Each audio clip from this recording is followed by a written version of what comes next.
I believe that every administration that has come on board talks about what they need to do about the airport, but they haven't actually executed it. So I'm excited that within this administration, there's an opportunity for us to improve the passenger experience through the rehabilitation, through modernized infrastructure, as well as technology that will be incorporated into the terminal. As you know, Murtala Mohammed International Airport is one of the busiest airports across Africa. We process almost 4 million passengers on an annual basis. 2025 integrated numbers are still being finalized, and I know that we exceeded that. But more importantly, the face of Murtala Mohammed is really the first experience that every passenger has when stepping into Nigeria. As such, it's become extremely important for Mr. President Bola Ahmed Tinubu, as well as the Honorable Minister Festus Keyamo, SAN, to ensure that the experience when you're coming into the airport is improved. And I'm sure most of us know that that experience is not just about infrastructure, but really around, the people as well, how you engage the technology, how quickly you can be processed in and out of the airport. The federal government is supporting the Federal Airports Authority of Nigeria with the rehabilitation of this terminal. But as you know, the Federal Airports Authority of Nigeria generates its own revenue, which we use to maintain our facilities. A lot of that we also contribute back to the federal government. So it's not just so much as the federal government dipping into their purse right now, but they're actually leveraging the money that the airport itself has generated to actually help with the remodeling and the reconstruction. This reconstruction is not just about Terminal 1. So let me break it down into the various phases that we have. First, we have a reconstruction of Terminal 1 where isolated spaces internally are being fully stripped. So we're talking about all of the electrical, all of the plumbing, all of the mechanical works will be stripped completely. We've tested the civil structure. We realized that the civil structure is still quite strong. It needs a bit of reinforcement based on all of the analysis that was done by the structural engineers. So the structure will still be retained. However, the facade will change to represent, more of Nigeria, and of course to make sure that it's a lot more modern.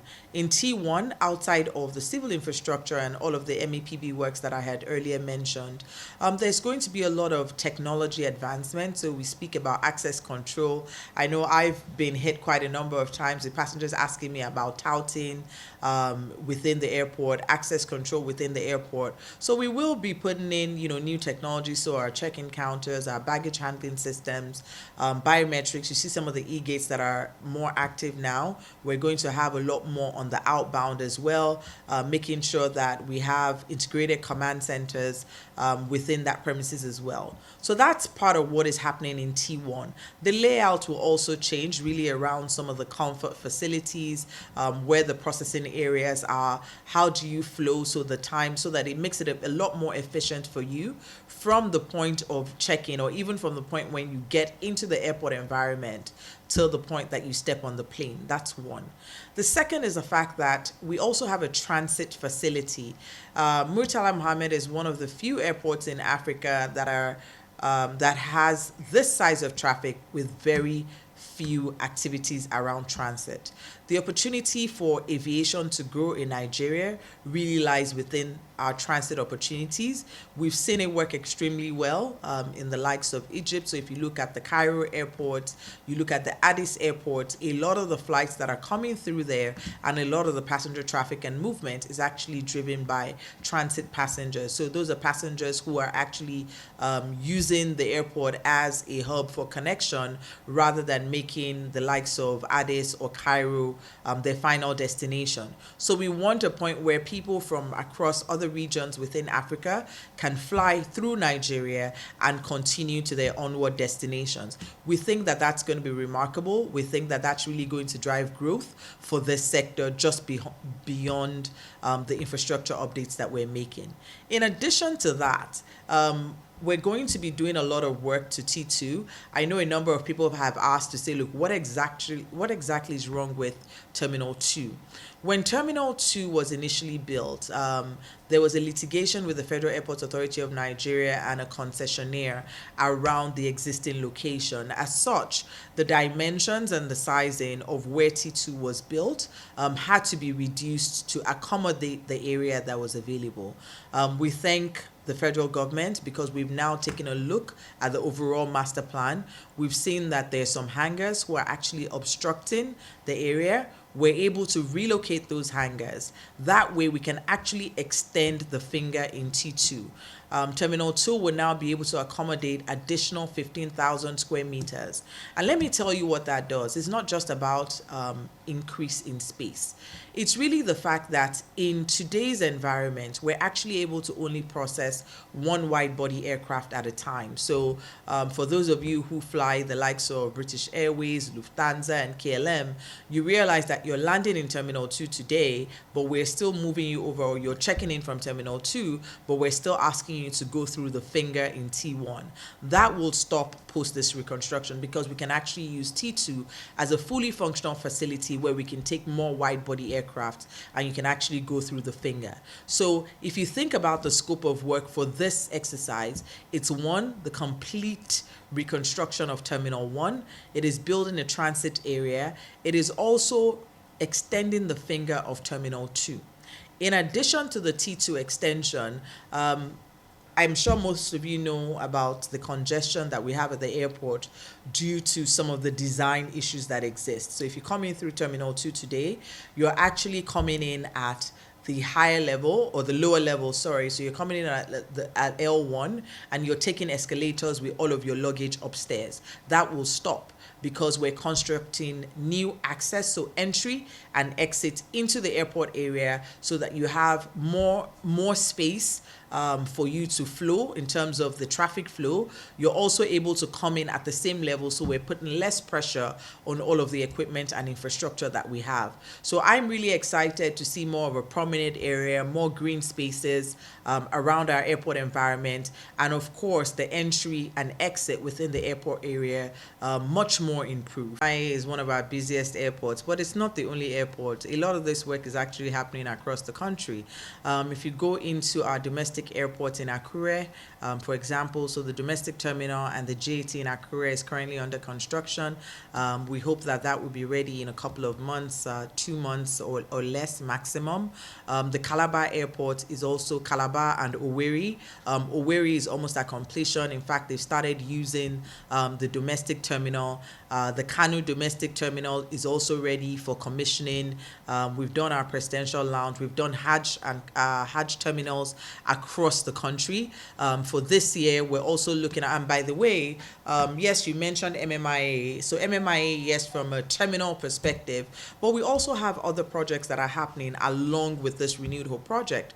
We're reconstructing our runways as well. So the runway in Kanu is going through a full reconstruction, as well as airfield lighting upgrades to ensure that it's on Cat 2.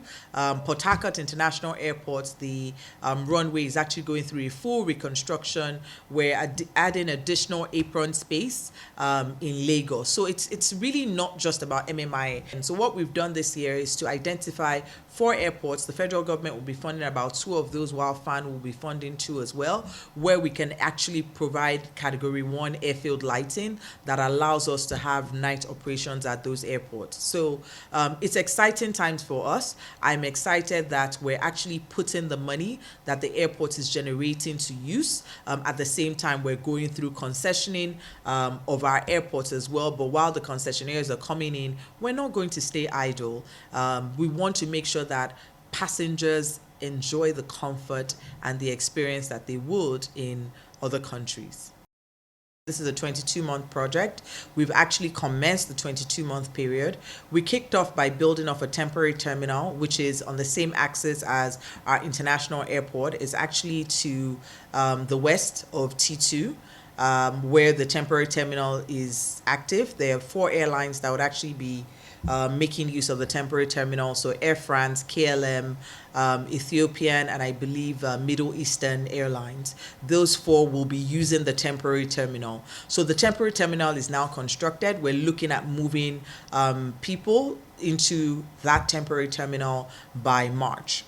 In addition to that, there's also a lot of work that has gone in. So we started to demolish certain areas. So outside the terminal, you see a lot of construction that is already happening, as well as demolition work. So around the bridge area, looking at the roads already. There are parts of T1 as well where we started. So our 22 months have commenced. But what we did promise our concessionaires as well as our passengers is that we will not fully shut down T1 until the temporary terminal is ready. And I'm glad to say that the temporary terminal is ready. We've actually started moving. I think we're just finalizing some of the furnishing as well as the operational activities within that temporary terminal now. So yes, you are seeing a lot of flux and activities in Terminal 2 today because we started a pilot so that we can start using T2 for arrivals, because all arrivals will now come in through T2. We're also seeing a lot more departure. So I want to appeal to Nigerians that it's going to be a bit of a challenge or an inconvenience, I should say, for the 22 months period.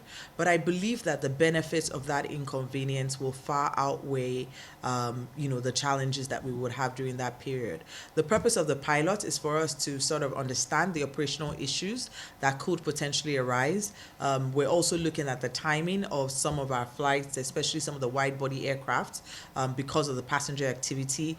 We've started to work a lot more closely because of this period with some of the third parties, so the ground handlers, the airline, so with AON as well as the customs and immigration as well, to ensure that we can actually reduce processing time within the terminal environment. So that's one of the things that we're doing.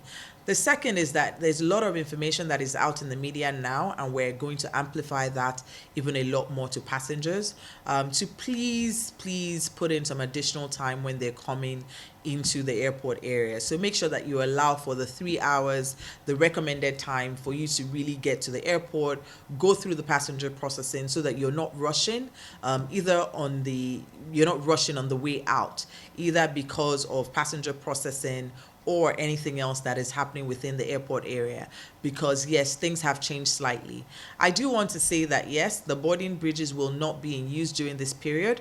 We're going to be using remote stands and remote parking for our aircraft. So both from Terminal 2 as well as the temporary terminal, we will be busing our passengers like it's done in parts of Europe and Middle East and other airports as well. So we also take that into account. We have a number of additional buses that are coming in that will help us to also manage the passenger flow on the air side as well. So what we've done is that we've created a specific and a dedicated area for VIPs, and we're appealing. Nigeria is not a jungle, is what I would say. And we find that when people travel to other parts of the world, they conform. And we're asking that they conform when they're within our airport area as well. When you're coming into the airport, especially during this period, we're asking that escorts or backup vehicles actually park a bit further from the airport and allow the VIP themselves and maybe one additional personnel to go through the airport area. What this does is that it frees up the area for us in terms of traffic management, which is one of the big issues that we have within the airport area.